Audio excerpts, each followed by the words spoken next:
इस संसार में सबसे बड़ा पापी और विश्वासघाती कौन है, स्त्री या पुरुष? दोस्तों, स्त्री और पुरुष जीवन रथ के ऐसे दो पहिए हैं जो विश्वास की डोर में बंधे रहते हैं। जब रथ का एक पहिया निकल जाता है तो रथ किसी काम का नहीं रहता, और ऐसा तभी होता है जब विश्वास की डोर टूट जाती है।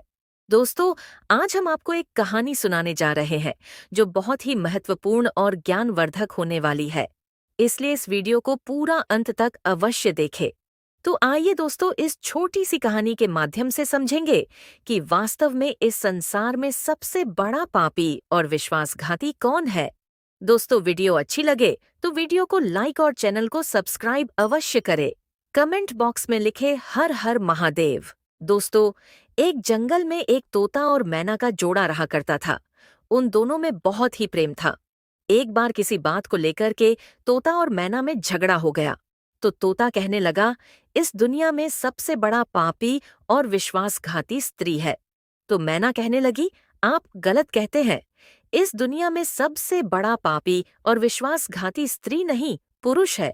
दोस्तों, जब दोनों एक दूसरे की बात से संतुष्ट नहीं हुए तो वे दोनों भगवान शिव जी के पास पहुंचे और उन्हें अपनी बात बताई। उन्होंने कहा, प्रभु, आप ही हमारा न्याय कर सकते हैं। स्त्री और पुरुष में कौन ज्यादा पापी और विश्वासघाती है?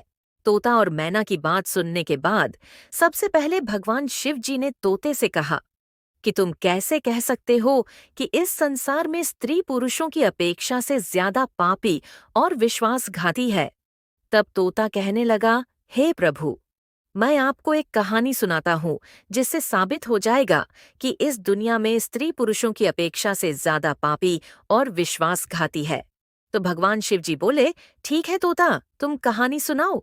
दोस्तों, तब तक माता पार्वती आ जाती है और भोलेनाथ से कहती है, हे प्रभु, मुझे भी कहानी सुननी है, मैं भी कहानी सुनूंगी।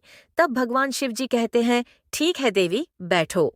फिर तोता भगवान शिव जी और माता पार्वती को कहानी सुनाते हुए कहता है, हे प्रभु, हे माते, एक राज्य में चंद्रसेन नाम का एक राजा राज्य करता था। उसके 4 बेटे थे। चारों ही बेटे बहुत ही बहादुर थे, लेकिन सबसे बड़ा बेटा जो था उसका नाम मदन सेन था। वो प्रतापी होने के साथ साथ बहुत सुंदर भी था। और इतना ही नहीं, जितना सुंदर मदन सेन था उतनी ही सुंदर उसकी पत्नी चंद्रप्रभा थी। वह भी बहुत ही सुंदर और रूपवान थी। वह अपने समान किसी भी दूसरी स्त्री को सुंदर नहीं समझती थी। हर काम में होशियार थी। अब एक दिन राजा चंद्रसेन ने अपने बेटे मदन सेन को उसकी किसी बात पर नाराज होकर राज्य से निकाल दिया। राजा का यह हुक्म सुनकर मदन सेन चिंतित हो गया और अपने महल में गया। उधर मदन सेन को उदास देखकर उसकी पत्नी ने पूछा, हे स्वामी, आप उदास क्यों हैं? आपका चेहरा मुरझाया हुआ क्यों है? राजकुमार होकर भी आप इस तरह चिंतित क्यों हैं? तब मदन सेन कहने लगा, हे प्रिय, तुमसे क्या कहूँ, और तुमसे कहने से लाभ भी कुछ नहीं है। आज मेरे पिताजी ने मुझे 12 वर्ष के लिए राज्य से निकाल दिया है, इसीलिए मैं तुमसे विदाई मांगने आया हूँ। अपने पति की ऐसी बात सुनकर चंद्रप्रभा कस खाकर गिर गई और बेहोश हो गई। उसकी यह हालत देखकर राजकुमार मदन सेन के होश उड़ गए।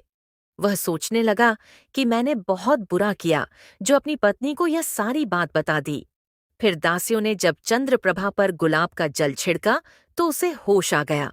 अब होश में आकर चंद्रप्रभा ने अपने पति राजकुमार मदन सेन से कहा, हे स्वामी, आप मुझ दासी को छोड़कर परदेश चले जाएंगे तो मैं आपके बिना कैसे जी पाऊंगी? मैं भी आपके साथ चलूंगी। अब राजकुमार मदन सेन अपनी पत्नी से कहता है, हे प्रिय, तुम मेरे साथ कैसे चल सकती हो? क्योंकि परदेश में अनेक प्रकार के कष्ट भोगने पड़ते हैं, और तुम नर्म और नाजुक कलियों पर चलने वाली, महलों में रहने वाली, इतने बड़े दुखों को कैसे सहन कर पाओगी? फिर राजकुमार मदन सेन की बात सुनकर रानी चंद्रप्रभा कहने लगी, हे स्वामी, जितने भी कष्ट परदेश में उठाने पड़ेंगे वो सब आपके साथ रहते हुए सूखी से भी अधिक सुखमय मालूम होंगे। महल के सुख आपके बगैर परदेश के दुखों से भी अधिक भयानक प्रतीत होंगे। इससे अच्छा तो यही है कि मैं आपके साथ चलूं। दोस्तों, अब तोता भगवान शिवजी से कहानी सुनाते हुए आगे कहता है, हे प्रभु, इस प्रकार रानी चंद्रप्रभा की आंखों में आंसू देखकर मदनसेन ने अपने मन में सोचा कि यह मेरे बगैर नहीं रह सकती है, इसलिए मुझे यह शोभा नहीं देता कि इसको तड़पता हुआ छोड़कर मैं चला जाऊं। बेहतर यही होगा कि इसे भी साथ ले जाऊं। मन में इस प्रकार के विचार आते ही राजकुमार मदनसेन अपनी पत्नी चंद्रप्रभा से कहता है, अच्छा, तुम उदास मत हो, हम तुम्हें अपने साथ ले चलेंगे। अपने पति की यह बात सुनकर चंद्रप्रभा बहुत खुशी हुई और अपने पति के साथ जाने की तैयारियों में जुट गई।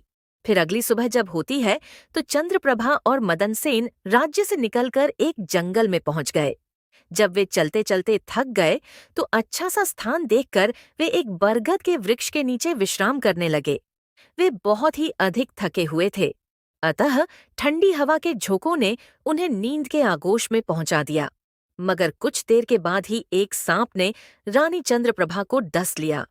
तोता भगवान शिवजी से कहानी सुनाते हुए आगे कहता है, हे प्रभु, सांप के डसते ही रानी चंद्रप्रभा तड़पने लगी। जब राजकुमार मदन सेन की आंख खुल गई तो अपनी पत्नी को तड़पता हुआ देखकर और सांप को जाता हुआ देखकर मदन सेन बेचैन हो गया। फिर कुछ देर के बाद रानी चंद्रप्रभा बेहोश होकर विष से प्रभावित होकर मर गई। इस प्रकार अपनी पत्नी को मरा हुआ देखकर मदन सेन ऊंचे स्वर में रुदन विलाप करने लगा। उसका रोना सुनकर जंगल के जीव जंतु उसे खाने के लिए घुर्राने लगे। फिर मदन सेन ने मन में सोचा, अब जीवन संगिनी ही मर गई तो मैं अब जीकर क्या करूंगा? मैं इसी जंगल में अपने प्राण त्याग दूंगा। मन में ऐसे विचार आते ही मदन सेन अपनी पत्नी के मृत शरीर के पास से उठा और जंगल से लकड़ियां इकट्ठा करने लगा और रो रो कर कहने लगा कि मैं भी अपनी पत्नी की चिता में जलकर अपने प्राण त्याग दूंगा। बस संयोगवश उसी समय पर स्वर्ग से एक देवदूत आए और उन्होंने जब मदन सेन को रोता बिलखता हुआ देखा और रोने की आवाजें सुनी तो उनको दया आ गई।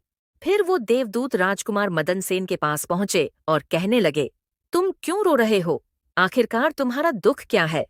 फिर राजकुमार मदन सेन ने उस देवदूत से कहा, मुझ में अपना दुख कहने की भी शक्ति नहीं है।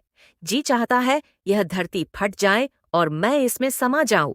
राजकुमार मदन सेन की ऐसी बात सुनकर देवदूत को दया आ गई और उन्होंने उससे कहा, तुम मुझे अपना हाल बताओ, हो सकता है मैं तुम्हारी कुछ मदद कर सकूं।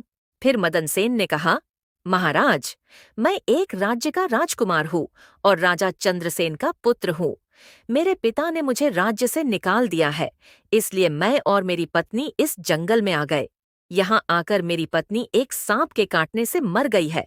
उसका विरह मुझसे सहन नहीं हो रहा है, इसलिए मैं लकड़ियां एकत्रित कर रहा हूँ ताकि अपनी प्रिय पत्नी के साथ ही जलकर मैं अपने प्राण त्याग दूं। इस प्रकार मदन सेन की बातों को सुनकर वो देवदूत कहने लगे, राजकुमार, तू बड़ा मूर्ख है। यह तो संसार है, यहाँ मनुष्यों का आना जाना ही लगा रहता है। एक दिन यह शरीर सबको छोड़ना पड़ेगा, यह तू भी जानता है। इस संसार में कोई भी किसी के साथ न आया है, न किसी के साथ जाएगा। तू बुद्धिमान होकर भी ऐसी बात करता है। अगर तू जीवित रहा तो तुझे बहुत सी रानियां मिल जाएंगी, इसलिए तू मेरा कहना मान और इस मरने के विचार को त्याग दे। इस मानव शरीर को पाने के लिए देवता भी तरसते हैं, फिर तू इस तन को क्यों नष्ट करना चाहता है? अब तोता भगवान शिवजी से कहानी सुनाते हुए आगे कहता है, हे प्रभु। इस प्रकार देवदूत की बातों को सुनकर राजकुमार मदन सेन कहने लगा, महाराज, आपने जो कुछ भी कहा वो सत्य है, किंतु ऐसी पतिव्रता पत्नी तो मुझे किसी जन्म में भी नहीं मिलेगी और ना ही इसका वियोग मुझसे सहन होगा, इसलिए मैं इसके साथ ही मरूंगा। फिर राजकुमार मदन सेन के शब्दों को सुनकर देवदूत ने जान लिया कि यह अपनी पत्नी के बिना नहीं रह सकता है। तब देवदूत ने मदन सेन से कहा, हे राजकुमार, तेरी पत्नी के जीवित होने का केवल एक उपाय है। अब तुम मेरी बात को ध्यान से सुनो। यदि तुम इस उपाय को कर सकते हो तो तुम्हारी पत्नी जीवित हो जाएगी। फिर मदन सेन ने कहा, महाराज, आप जो भी कहेंगे मैं वो सब कुछ करने के लिए तैयार हूँ, केवल मेरी पत्नी जीवित हो जाए। फिर देवदूत ने कहा, राजकुमार, तुम्हारी पत्नी की आयु केवल 20 वर्ष थी जो इसने भोग ली। इधर तुम्हारी उम्र 70 वर्ष की है, जिसमें से 30 वर्ष बीत चुके हैं। तुम्हारी उम्र में 40 वर्ष अब भी और बाकी है। यानी तुम्हारा जीवन 40 वर्ष और बाकी है। यदि तुम अपनी आयु का आधा भाग अपनी पत्नी को दे दे तो तुम दोनों की आयु बराबर हो जाएगी। यदि यह बात तुम्हें स्वीकार है तो तुम्हारी पत्नी अभी जीवित हो जाएगी। अब तोता कहानी सुनाते हुए आगे कहता है, हे प्रभु। इस प्रकार देवदूत की बात सुनकर राजकुमार मदन सेन ने कहा, मुझे स्वीकार है प्रभु। उसके बाद देवदूत ने मदन सेन के हाथ में पानी देकर उसे 20 वर्ष आयु देने का संकल्प लिया और अपनी पत्नी के हाथ व पैरों पर पानी डालने के लिए कहा। अब जैसे ही मदन सेन संकल्प किए हुए जल को अपनी पत्नी के हाथ व पैरों पर डालने वाला ही था तो देवदूत कहने लगे, पानी को डालने से पहले मेरी एक बात को ध्यान से समझ लो। इसमें एक रहस्य की बात और है।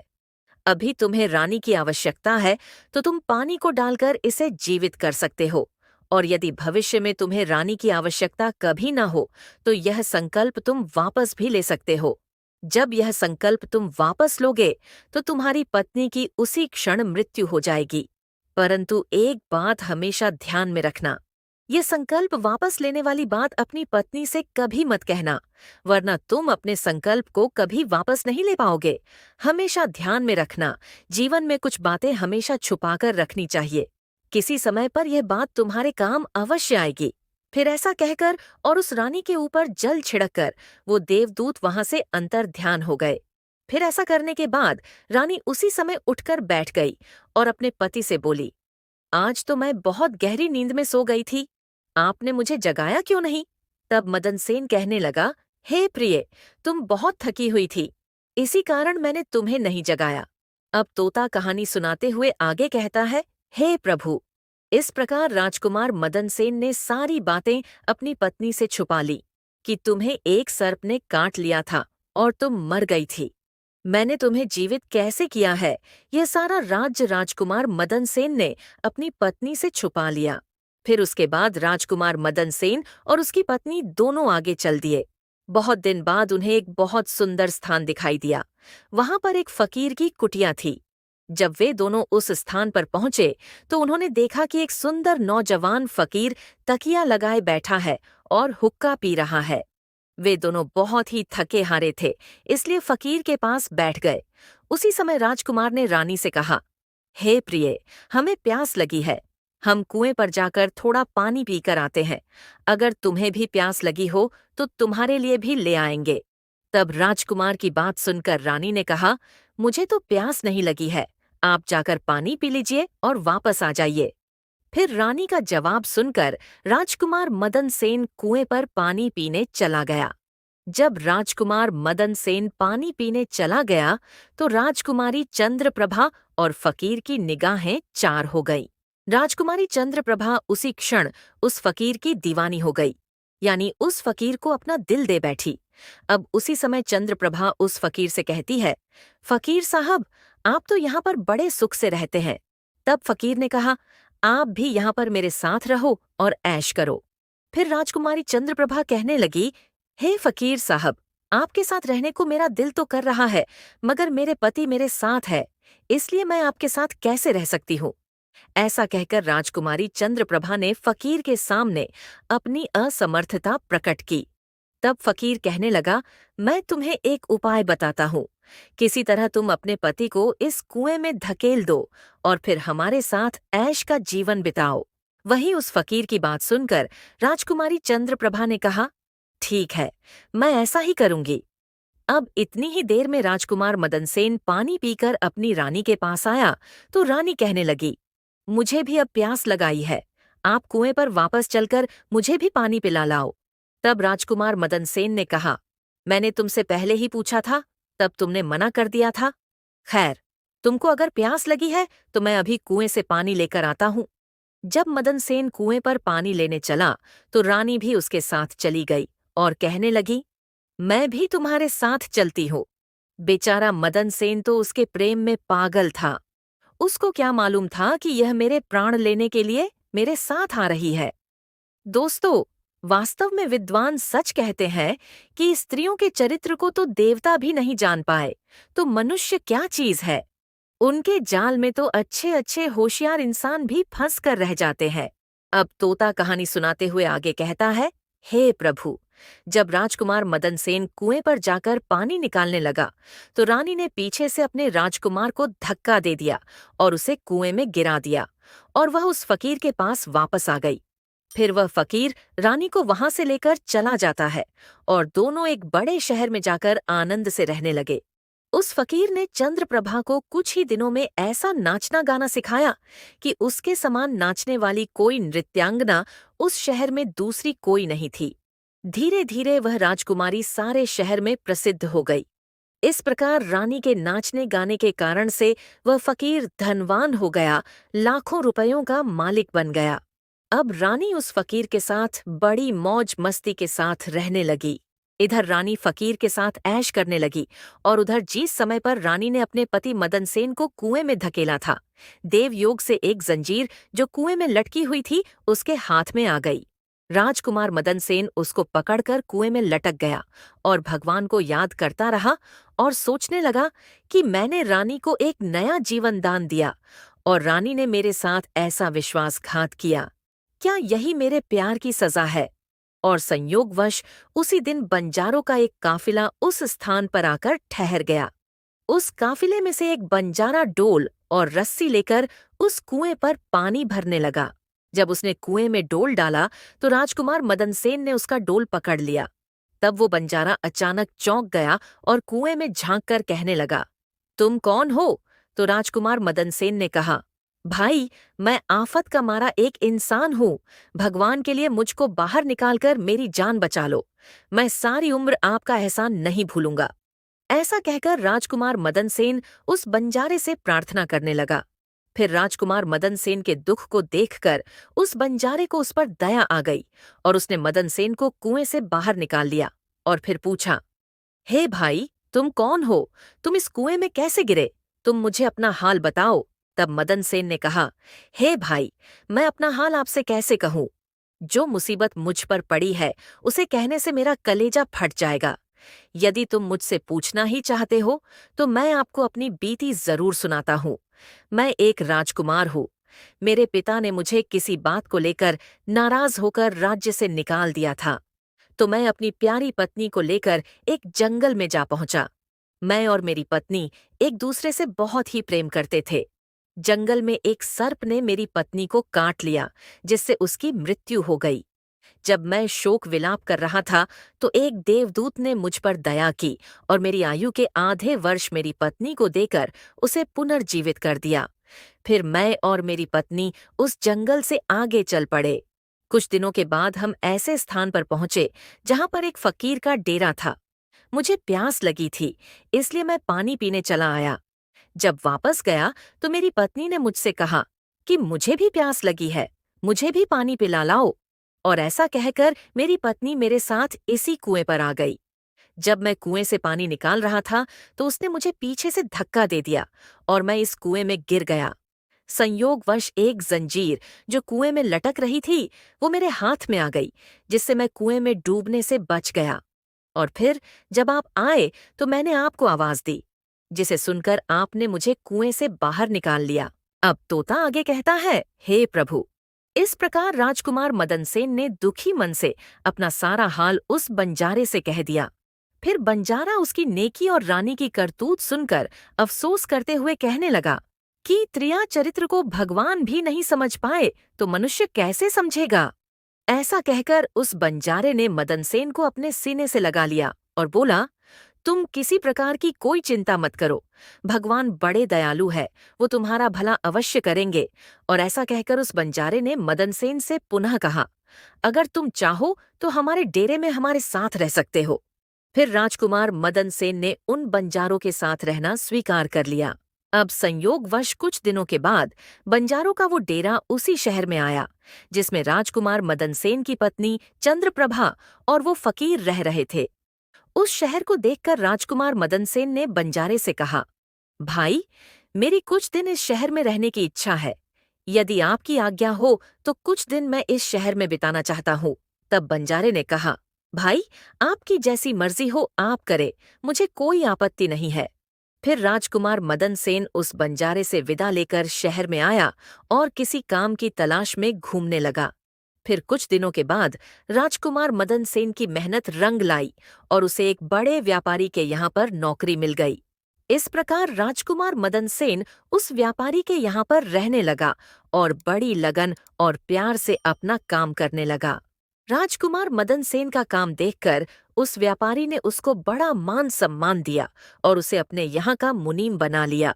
अब तोता आगे कहता है, हे प्रभु। फिर इस प्रकार राजकुमार के दिन बड़े ही चैन से गुजरने लगे। फिर एक दिन संयोगवश उस नगर के राजा के यहाँ पर रानी चंद्रप्रभा के नृत्य का आयोजन हुआ। राजा ने उस शहर के तमाम बड़े व्यापारियों को और सेठ साहूकारों को अपने यहाँ पर इस नृत्य का अवलोकन करने के लिए आमंत्रित किया। जिस दिन रानी चंद्रप्रभा का नृत्य होना था, शहर के सब व्यापारी और सेठ साहूकार राजा के यहाँ पर पहुंचे। राजकुमार मदन सेन ने भी रानी के नृत्य और गायन की बड़ी तारीफ सुन रखी थी, तो उसने भी मन में सोचा कि मुझे भी इस नर्तकी का नृत्य अवश्य देखना चाहिए।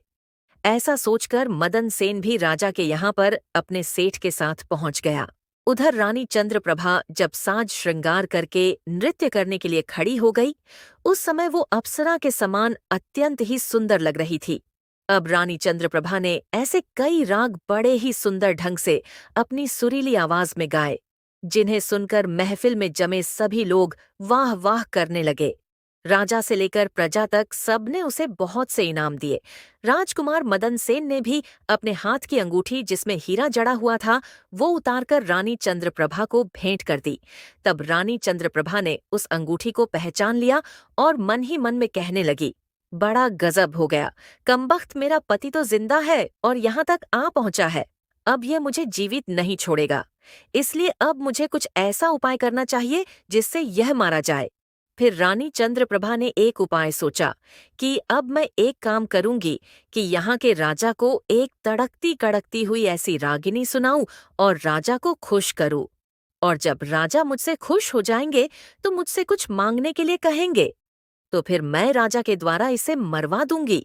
तोता अब आगे कहने लगा, हे प्रभु। फिर इस प्रकार राजकुमारी चंद्रप्रभा ने एक बहुत ही तड़कती कड़कती रागिनी उस राजा को सुनाई। रानी की इस बसंत की बहार को सुनकर राजा बहुत ही खुश हुए और रानी से बोले, बोलो क्या चाहिए तुम्हें, तुम जो मांगोगी वो तुझे मिलेगा। अब वो रानी कहने लगी, महाराज, यदि आप मुझसे प्रसन्न है तो पहले आप मुझे वचन दीजिए कि जो मैं मांगूंगी आप मुझे वही देंगे। फिर रानी की बात सुनकर राजा ने उसे वचन दे दिया। तब चंद्रप्रभा ने राजा से कहा, हे महाराज, आपकी इस सभा में एक चोर है, आप उसको मृत्युदंड दे दीजिए। तब राजा ने रानी चंद्रप्रभा से कहा, तुम उस चोर को जल्दी से मेरे समक्ष पकड़ कर लाओ। फिर रानी चंद्रप्रभा ने मदन सेन का हाथ पकड़ा और उसे राजा के सामने ले गई। अब राजा ने अपने सैनिकों को आदेश दिया कि इस चोर को झल्लादों के हवाले कर दो। फिर वे झल्लाद राजकुमार मदन सेन का हाथ पकड़कर उसे मारने के लिए ले जाने लगे। तभी उसी समय पर राजकुमार मदन सेन का मालिक, जो व्यापारी था, वो घबराकर मदन सेन के पास आया और पूछा, तूने इस नर्तकी का क्या चुराया है, जिस वजह से यह तुझे मरवाना चाहती है? तब मदन सेन ने अपने मालिक से कहा, मालिक, मैंने इसका कुछ नहीं चुराया है, बस आप इस राजा को केवल इतना राजी कर लो कि यह मेरी दो बातें सुन ले, इससे मेरी जान बच जाएगी। अब मदन सेन का मालिक उसकी बात सुनकर अपने साथी व्यापारियों और साहूकारों के पास गया और उन सब ने मशवरा किया। उन्होंने कहा, या तो राजा न्याय करे, वरना हम सभी इस शहर को छोड़कर कहीं और चले जाएंगे। सलाह मशवरा करके सारे व्यापारी राजा के पास आए और कहने लगे, हे महाराज, हमारा मुनीम निर्दोषी मारा जा रहा है। वो कहता है कि राजा ने मुझे मारने की आज्ञा दी है। मैं भी राजा को अपनी दो बातें सुनाना चाहता हूँ। उसके बाद मुझे राजा की आज्ञा स्वीकार है, यानी मुझे मरना स्वीकार है। लेकिन मेरे मरने से पहले राजा केवल मेरी दो बातों को अवश्य सुन ले। फिर राजा ने व्यापारियों की बात सुनकर कहा, ठीक है, मुनीम को लेकर आओ। फिर व्यापारी मदन सेन को लेकर राजा की सभा में उपस्थित हुए। फिर राजा बोला, तुम जो कुछ कहना चाहते हो वो मेरे समक्ष कहो। फिर वो राजकुमार कहने लगा, महाराज, मैंने क्या अपराध किया है जिसके कारण आपने मुझे मारने की आज्ञा दी है? फिर मदन सेन की बात को सुनकर राजा ने कहा, तू इस नर्तकी का चोर है। तब मदन सेन कहने लगा, महाराज, मैं इस नर्तकी का चोर नहीं हूँ, उल्टा मैं इस नर्तकी का पति हूँ। यह मुझे कुएं में धकेलकर एक फकीर के साथ चली आई है। तोता अब आगे कहने लगा, हे प्रभु, जब राजकुमारी चंद्रप्रभा ने समझ लिया कि बात बिगड़ने वाली है, तो वो राजा से कहने लगी, महाराज, मैं इस झूठे को क्या जानूं? यह कौन है? यह तो बस मेरा चोर है, मैं केवल इतना जानती हूँ। फिर राजकुमार मदन सेन बोला, महाराज ठीक है, अगर यह मेरी पत्नी नहीं है, तो जो कुछ चीज मैंने इसे रास्ते में दी थी, ये मेरी वो चीज मुझे अमानत तौर पर वापस लौटा दे। फिर मदन सेन ने रानी की ओर घृणित नजरों से देखा। इस प्रकार जब राजकुमार मदन सेन ने अपनी अमानत बदौर चीज को लौटाने के लिए कहा, तो राजकुमारी चंद्रप्रभा ने उसकी बात को स्वीकार कर लिया। फिर राजकुमार मदन सेन कहने लगे, अच्छा, अपने हाथ में पानी ले, मेरा तेरा न्याय अब इसी सभा में होगा। तू पानी लेकर कह, जो वस्तु इसने रास्ते में मुझे दी थी, वो मैं आज इसे वापस करती हूँ। फिर राजकुमार की बात को सुनकर रानी चंद्रप्रभा ने अपने हाथ में पानी लेकर कहा, जो वस्तु इसने मुझे रास्ते में दी थी, मैं आज इसे वापस करती हूँ। बस इतना कहकर जैसे ही रानी ने अपने हाथ का पानी छोड़ा, वैसे ही रानी के प्राण पखेरु उड़ गए। अब तो यह सब देखकर वहां के लोग आश्चर्यचकित रह गए। तब राजा ने घबराकर मदन सेन से कहा, ये क्या हुआ? इसका कारण सही सही मेरे समक्ष कहो। तब राजकुमार मदन सेन ने अपने बारे में राजा को बताना प्रारंभ किया और अपने को देश निकाला दिए